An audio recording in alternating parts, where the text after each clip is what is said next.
Thank you and good evening, everyone. Welcome to the first episode of the HNC Halftime, starring the one, the only, me, Riley Taylor. You guys are amazing. We got a spectacular show for you all tonight. Phenomenal guests, wacky games, and all sorts of excitement for you all. But before we get to that, I've got a few hot topics I would like to discuss with you. For example, does anyone find themselves relating way too hard to Taylor Swift's new album? I'm so depressed I act like it's my birthday. Me when?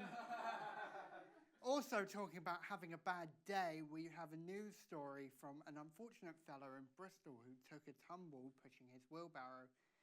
Now talk about a really big incident. We tried to get him on set, but unfortunately we're on borrowed time. Following that, who remembers the Wonka experience in Glasgow that blew up on the internet a few months back? Me, I do. Well, I've seen the remaster of this atrocious attraction made its way to LA. Talk about stepping in a world of imagination. That's enough from me. Let's get on with the show.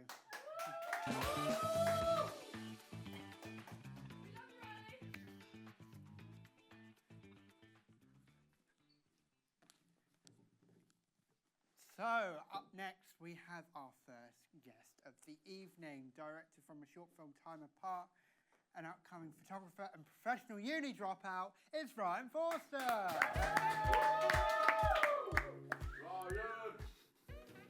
Welcome to the show, Ryan. Thank you for having me. It's a pleasure is all mine. So, you're a new director. Tell us a bit more about that. So I was on a HNC course, or I am on this HNC course that I started in September, and since starting I really gravitated to the role of director, and I've had the privilege to be able to make my first short film, Time Apart. So, tell us about the short film. What does the story entail, and is it quite a personal story, or is it sort of a last-minute idea? Yeah, that's a great question. So Time Apart is about two friends that separate through university, and it's the journey of healing through music, and it's something that I personally went through during my time at university. So backstage, you told me a funny story that happened on set. Tell the audience here a little bit about that. So during filming for Time Apart, we spent 70% of the time shooting in my bedroom. That was our main scene, and my bedroom is very small. Unfortunately, it's a very tiny room, box-like some would say. And when shooting, I had to lay on the floor for some of the scenes to be able to get the right shots. That's hilarious. Thank you for sharing that with us, Ryan. I wish you all the best in your filmmaking journey and career. Thank you. Give it up for Ryan, everybody. Now for our next segment, which I'm very much looking forward to. It's What's in the Box. Yay! Come on, folks. My favourite game of all. Stop it! Love this game. Go.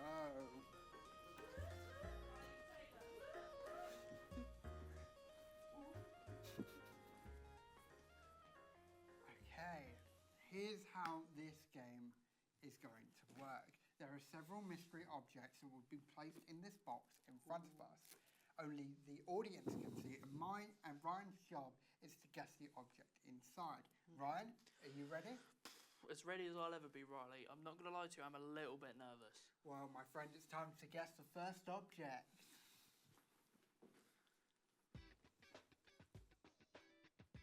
You may turn around. Okay, let's get those hands in. Right, ladies and do it. gentlemen. Oh, Do right. it. Right, so from what I can gather, there's a base to it. It's got, I think there's a spring in it. There's something holding a sword. I'm going to guess it's like a bobblehead or a Funko Pop of some sorts. Oh yeah, you definitely get that bobblehead aspect. I definitely feel the stand. I can't quite make out on it. I'm going to go bobblehead. Yeah? Yep. Okay. Are those your final guesses? Yes. You were correct. It is a bobblehead. Yay! Right. Second object.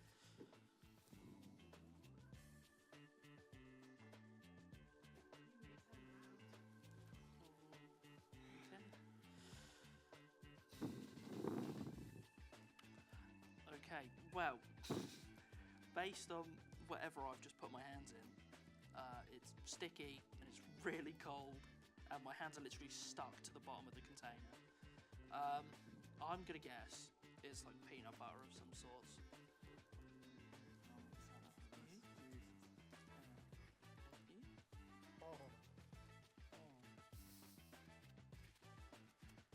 It feels like wet couscous.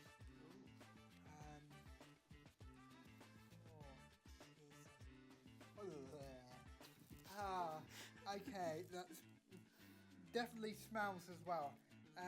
It's like raspberry jam with couscous. I don't know what that is. Combination. Yeah, let's go raspberry couscous maybe. Raspberry couscous. Now, it is a tray full of raspberry porridge. So I'm actually going to give that one to Riley Taylor. Thank you. Riley Taylor. Now that was a great game.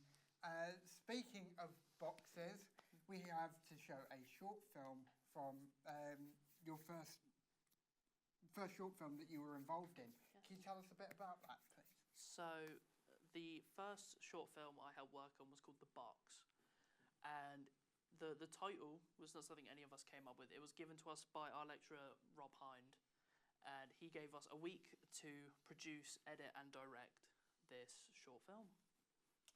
Okay, fantastic. Now let's take a look at it.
You f***ers, throw in my house! Jesus Christ, you stupid f***s! You know how much an house cost me? It cost me an arm and a leg! You stupid f***ing mother f***ing... Really f***ing stupid f***ers! What the f***? What the f***? Have you ever felt this cold steel blade against your temple? Get away from me, you blue-eyed freak! My eyes really blue? Yeah. Oh. Anyway. I will rain pain down upon you! One day you will have to answer for your actions, and God may not be so merciful.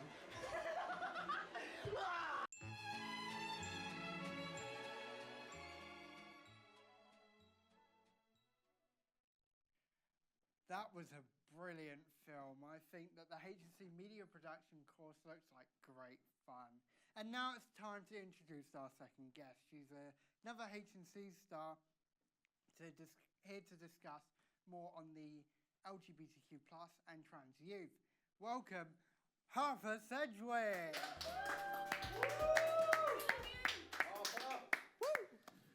Hello, Harper. Welcome to the show. Thank you for having me. It's good to be here. It's a pleasure. So, you're here to talk about, obviously, your badges. So yeah, first yeah. off, give us a detour on that. Well, I've got quite a few of them. We'll start with this one. So this is a bisexual pride pin. It's in the shape of a triceratops. It's a bi-ceratops, meant to be a good old-fashioned wordplay. Very quite funny.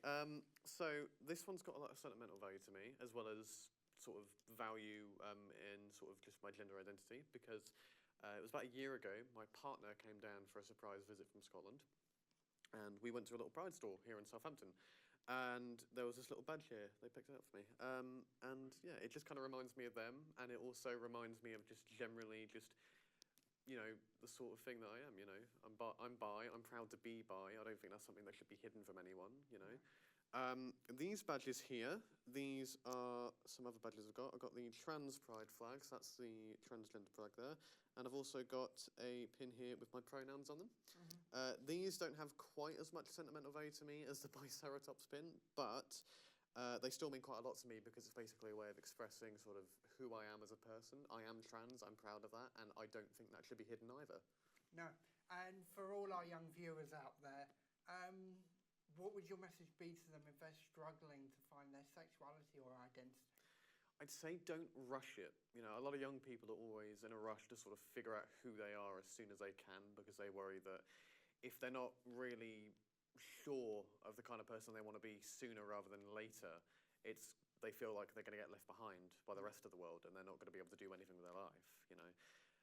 So when it comes to gender identity, I'd say don't rush it at all, because you don't want to be pretending to be someone you're not, you know, because you might end up getting like imposter syndrome, and that's the last thing anyone wants. So that was brilliant, thank you. But for now, are you ready to go head to head in a fight to the death? Only kidding. It's time for Finish the Reference. Yay! So I'm going to read out the first half of these famous quotes from world popular culture, and half has to give me the rest of the sentences. We'll start off easy, then slowly we'll go harder. Are you ready? No, too bad. Okay, all right. Okay, first, there's no place like... Home, Dorothy, Wizard of Oz. Am I a man or am I a... Muppets, The Muppets. To Infinity... And Beyond, Toy Story. The stuff that... Dreams are made of. I don't know the film, though. Correct. That's all it is, Miles. A leap of... Faith, Spider-Verse. Love that movie. way. Life moves pretty fast. Oh, I've forgotten this one. Oh, no. Oh, I'm going to have to pass. I don't know. If you don't stop and look around once in a while, you can miss it. Ferris Bueller's Day Off. That's it. Yes. You're going to need... A bigger boat. Jaws. Well done. No, I am your... Father, Star Wars. Well done. Yes.